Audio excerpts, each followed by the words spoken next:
நேரம் நம்ம மக்களெல்லாம் கூட்டியாந்து இங்கே வாங்க.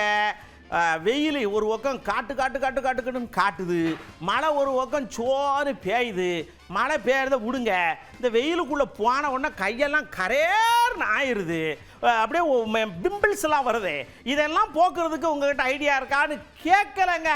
சடன்னு முல்தானி மெட்டிங்காக, தயிருங்காக, அதுங்காக இதுங்காக போங்க, நீங்களே கேளுங்க. கோடை வெயிலில் வந்து நம்ம வந்து இந்த பாதுகாப்பாக நம்மளை வச்சுக்கணும் அப்படின்னு சொன்னால் ஃபஸ்ட்டு நம்ம வந்து நிறைய ஃப்ரூட் ஜூஸ் வந்து ஃப்ரெஷ்ஷாக நம்ம வந்து எடுத்துக்கணும். பீட்ரூட்டு, கேரட்டு, அப்புறம் கொஞ்சம் கருவேப்பிலை, நெல்லிக்காய், இஞ்சி, ஜீரகம் இதெல்லாம் போட்டு அரைச்சி ஃபில்ட்ரு பண்ணி அந்த ஜூஸ் எடுத்துக்கலாம். டெய்லி மார்னிங் எந்திரிச்ச உடனேயே ஒரு லிட்டர் வாட்டர் அது நீங்கள் குடிங்க. நம்ம இளநீ நம்ம நேச்சுரலாக கிடைக்கிறது, இதை வந்து நம்ம டெய்லி வந்து மேக்ஸிமம் கிடச்சிச்சின்னா நம்ம டெய்லி எடுத்துக்கிறது ரொம்ப நல்லது. தேங்காய் எண்ணெயை வந்து நீங்கள் என்ன பண்ணணும்னா காலையில் முகத்துக்கு பூசிட்டு ஒரு 5 நிமிஷம் இளம் வெயிலில் நின்றுட்டு அதுக்கப்புறம் வந்து குளிச்சுட்டு நீங்கள் உங்கள் வேலையை பார்க்க போகலாம். இது ரொம்ப நல்லாயிருக்கும். பாசிப்பயிறு மாவு போடுவாங்க. நாங்களாம் சின்ன வயசுலேருந்து 20 இயர்ஸ் வரைக்குமே நாங்கள் அதுதான் போட்டோம். கடல மாவு இருக்குல்ல, கடல மாவு தான் தேய்ச்சி இது பண்ணுவோம்.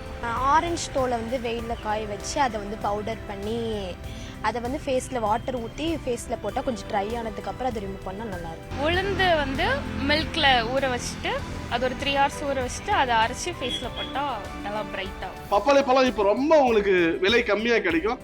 அதை வாங்கிட்டு வந்து அரைச்சி அதை உங்கள் மூஞ்சிக்கு தடவிட்டு ஒரு 10 நிமிஷம் கழிச்சு குளிச்சுட்டு போனீங்கனாலும் உங்கள் மூஞ்சி வந்து நல்லா பொலிவுடனும் இருக்கும். வீட்டில் இருக்க தக்காளியை வச்சு நீங்கள் ஸ்க்ரப் பண்ணிங்கனாலே ஒரு 5 minutes ஸ்க்ரப் பண்ணாலே ஃபேஸ் வாஷ் பண்ணாலே நல்லா டேன் எடுத்துரும். கடலை மாவு ப்ளஸ் மில்க் ஆட் பண்ணி நீங்கள் அப்ளை பண்ணிகிட்டே வந்தீங்கன்னா டேன்லாம் ரிமூவ் ஆகிடும். வந்து ஒரு நார்மலான வாட்டரில் ஃபேஸுக்கு அப்ளை பண்ணுறதுக்கு இந்த ரைஸ் வாட்டர் அப்ளை பண்ணும்போது நம்மளுக்கு இன்னும் கொஞ்சம் வந்து ஃபேஸ் வந்து க்ளோவிங் கொடுக்கும். தயிர், இளநீர் இதெல்லாம் அதிகமாக குடித்தா உடம்பு ஹீட்டு குறைய வாய்ப்புகள் இருக்குது. நுங்கு இப்போ நிறைய இடத்துல சஸ்தா கிடைக்குது. நுங்கு முன்னெல்லாம் இல்லாமல் இருந்து இப்போ நிறைய இடத்துல கிடைக்குது. நுங்கு சாப்பிடுங்க. தர்பூசணி பழம், இளநீர், கம்மங்கூழ் இது மாதிரிலாம் எடுத்துக்கிற மாதிரி இருக்கும். உடம்பு குளிர்ச்சியாக இருக்க பாலை மிஷின் யூஸ் பண்ணிக்கலாம்.